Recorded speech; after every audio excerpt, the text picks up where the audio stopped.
Malas ng Rappler, mas lalong lumala. Maria Ressa, maghihimas rehas ng 6 na taon. Magandang araw mga kahuwan. May bagong video na naman tayong ipinilabas. Pwede po bang i-like ang video ito at i-click mo na rin ang subscribe button upang mas updated ka sa mga bago kong upload. Thank you po mga kahuwan.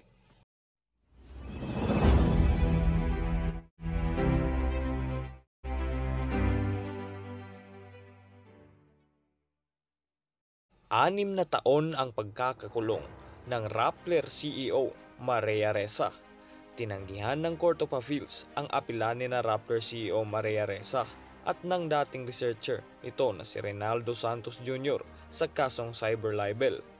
Hinatulan ng desisyon sina Ressa at Santos ng hanggang 6 na taon na pagkakabilanggo. Hindi naman sumang-ayon si Ressa at Santos sa desisyon at ang kanilang mga legal na tagapayo ay kasalukuyang nire-review ang desisyon. Parehong mag-a-avail ng lahat ng legal na remedyo na magagamit nila, kabilang ang pag-angat ng desisyon sa Korte Suprema para sa pagsusuri, sabi ng Rappler sa isang pahayag. So ayun, paktay na naman po yung hustisya at demokrasya. Ito kasi yung balita ngayon ng Abayas. CA upholds Maria Ressa ex-Rappler writers cyber libel conviction. What? Sino yan? May pakana na naman yan, Mr. Maravillas? Sa mga dilawang media po at mga kakampon, wala man ibang nasa likod at may pagkana si dating Pangulong Digong at ngayon kasi napalitan na si President Digong ni Bongbong, edi si Bongbong. What?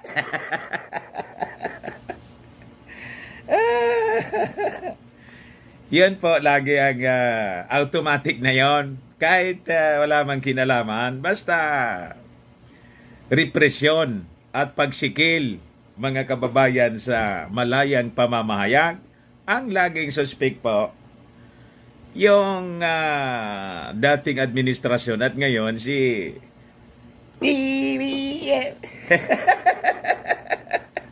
grabe naman na Mr. Maravillas, ang layo naman sa katotohanan. Yun man talaga po, lahat ng kwento nila malayo sa katotohanan. Tayo yung nagsasabi ng totoo. Ayun nga ang rason kung bakit na-convict ito Di ba? Sa hindi pagsasabi ng totoo, pag-publish ng mga kwentong hindi totoo, ito ang ebidensya. The Court of Appeals has upheld the conviction of cyber libel of Rappler CEO Maria Ressa and former Rappler writer, researcher Reynaldo Santos Jr. over an article involving businessman Wilfredo King. Ayun ang complainant po, hindi man taga-gobyerno. Pero ang tinuturo, laging yung gobyerno. Ang nagsintensya, husgado. Ang nagreklamo, pribadong tao.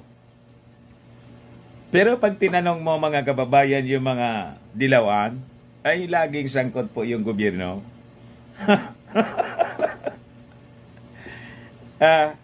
Pagsikil sa karapatan ng pamamahayag, malayang pamamahayag, laging ganon.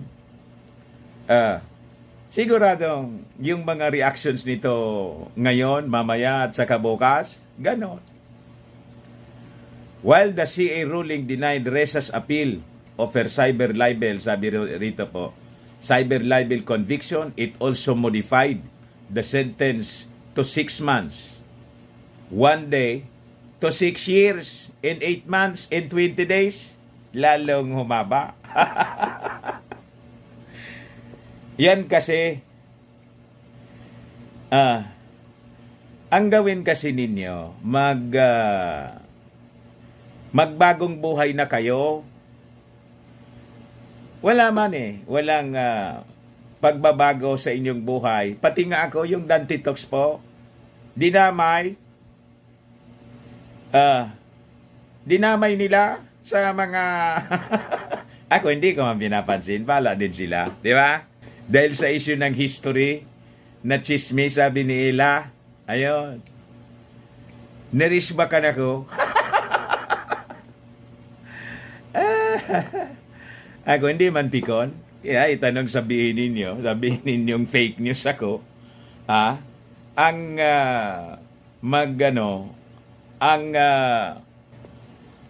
ang final arbiter niyan, yung mga mamamayang Filipino, di ba?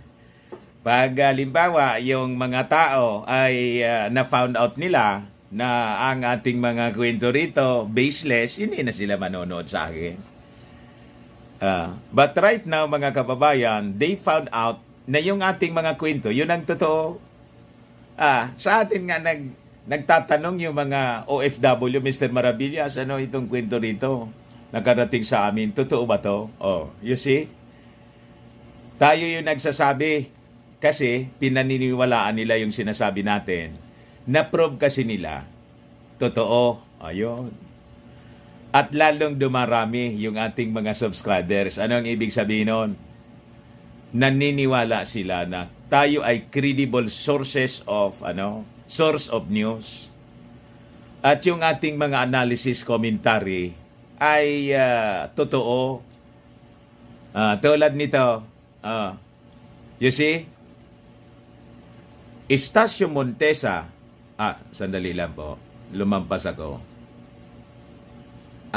Reza and Santos were sentenced to 6 years in prison in June 2020 by Manila RTC Branch 46 Judge Rinaldo Estacio Montesa. Estacio Montesa stood by her ruling, junking the motion for reconsideration in July of the same year. Then the cyber libel charge stemmed from the May 2012 article which linked King to the late Chief Justice Renato Corona, who was then facing an impeachment trial. Matagal na to po. Corona allegedly used luxury vehicles belonging to several personalities, including King, yun ang aligasyon nila sa kwento, whom the article described as having a shady past, citing an intelligence report in prior article published on the Philippine Star. Yan ang background story nito, mga kababayan. Santos was found liable as author of the article, and Reza, then executive editor of Rappler. Reza since given up the post. The article, although initially published before the Cybercrime Prevention Act took effect in September 2012, was republished in 2014 when Rappler edited a typographical error. Inulit pa nila. And you see, the Manila court considered it a republication to make it fall under the law and punishable for cyber libel. Doon sila tinamaan. Inulit pa po. Actually, yung mga kwento nito na subaybayan natin, hindi man sana magfa-file ng kaso, kailangan lang bawiin nila. Mag-public apology, bawiin nila, ayaw, ayon. Remati kayo ngayon, titigas kasi ng ulo ninyo eh. So with this story na in-uphold ng Court of Appeal, CA, yung conviction for cyber libel, ano na kayo ngayon? Siguradong press release kayo ng press release na naman. At yung INJO-CP, INJO-GP pala, INJO-GP, palabas naman ang press statement. Paktay na yung yung kalayaang mamahayag dahil ang nakaupo si Bongbong Marcos. Ang layo sa kwento. Wala mang kinalaman dyan ang mga Marcoses ni yung si President Digong. Wala man dyan kinalaman. Pribado yung complainant. Basta kasi niya, yung administrasyon sila, Ganon ang kwento. Local, international, yun ang mga press releases nila. Paano tayo maniniwala sa mga taong yan? O, diba? So anyway, mga kababayan, yan ang una nating kwento. Buti nga sa inyo kasi ang sasama ng pag-ugali ninyo. Nagpalabas na rin, mga kababayan, ng statement yung ating gobyerno through DFA Secretary Enrique Manalo doon sa nangyaring assassination attempt or pamamaril kay dating Japanese Prime Minister Shinzo Abe habang siya, mga kababayan, ay nagsasalita doon sa Nara, Japan. Kani-kanina lang po ito. Breaking news, mga kababayan, sa lahat ng mga television, local and international, kahit dito po sa ating bansa. So sabi rito sa statement po, "It is with great shock and dismay that I learned of the shooting of former Prime Minister Abe Shinzo on July 8, 2022 in Nara. I extend my deep sympathy and pray for his early recovery."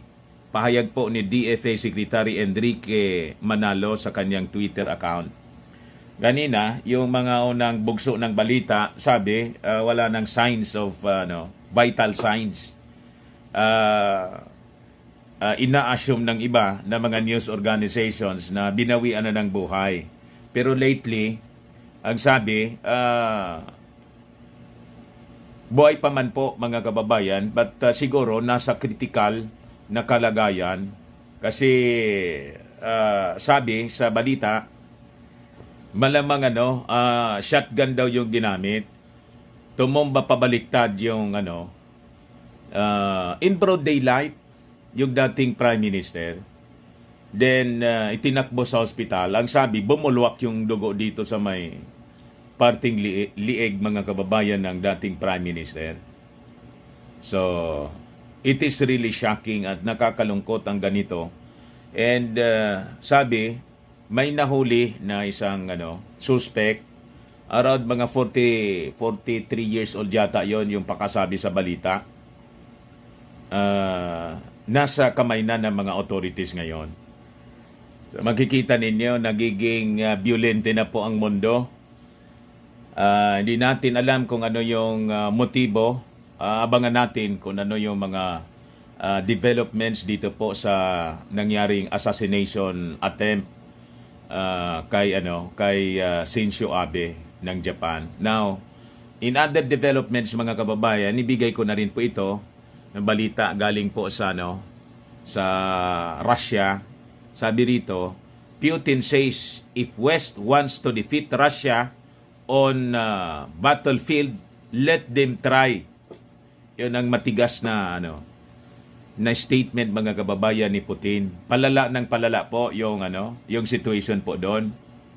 So President Vladimir Putin on Thursday challenged the West to try and defeat Russia on the battlefield. Sige na niya, pasok kayo. Tingnan natin. And said Moscow's intervention in Ukraine marked a shift to a multipolar world. Delivering one of his strongest speeches since he sent troops to Ukraine noong Pebrero 24, Putin also raged against totalitarian liberalism that he said the West has sought to impose on the entire world. Sabi po niya, today we hear that they want to defeat us on the battlefield. Well, what can you say here? Let them try. So, yon, mga kababayan, ang mga matitindi na mga balita ngayon na gusto ko pong i-share sa inyo. Ang purpose natin naman ay mentally ready tayo sa mga eventualities all throughout the world, kasi ang mundo po ay papunta sa direksyon ng kapighatian. All roads lead, mga kababayan, papunta doon. And no one can stop it.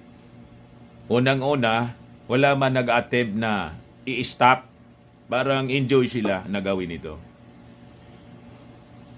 Yun ang medyo nakakalungkot at medyo troubling truth. Why is it walang mga powerful nations ang nagsabi, mag-usap na lang tayo. Grabe na yung epekto ng giyera, yung destruction, yung mga namamatay, yung mga bata na dadamay, wala.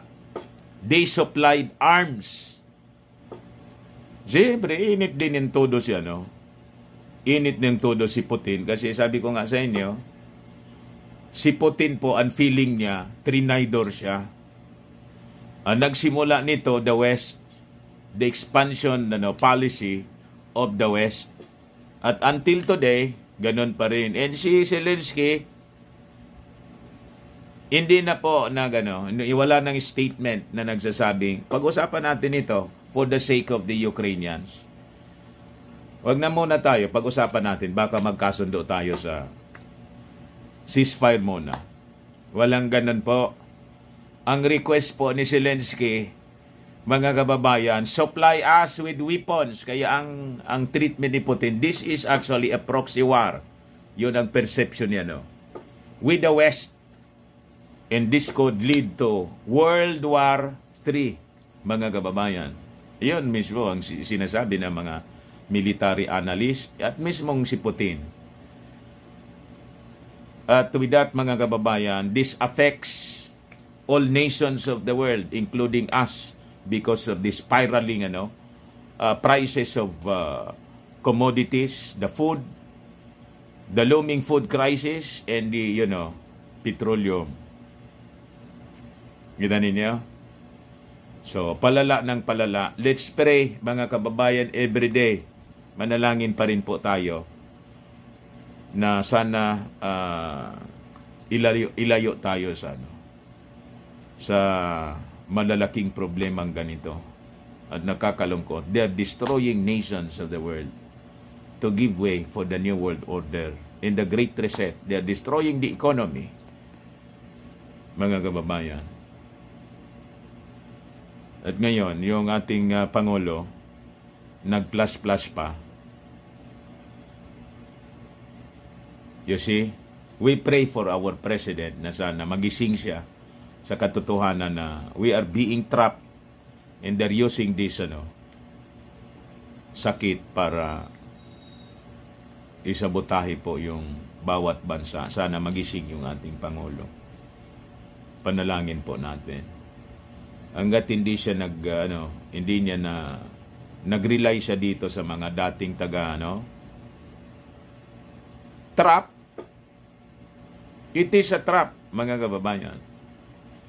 But anyway, yun man lang po yung ating topic ngayon. Maraming salamat. Ako po si Dante Maravillas. Bye-bye po. God bless.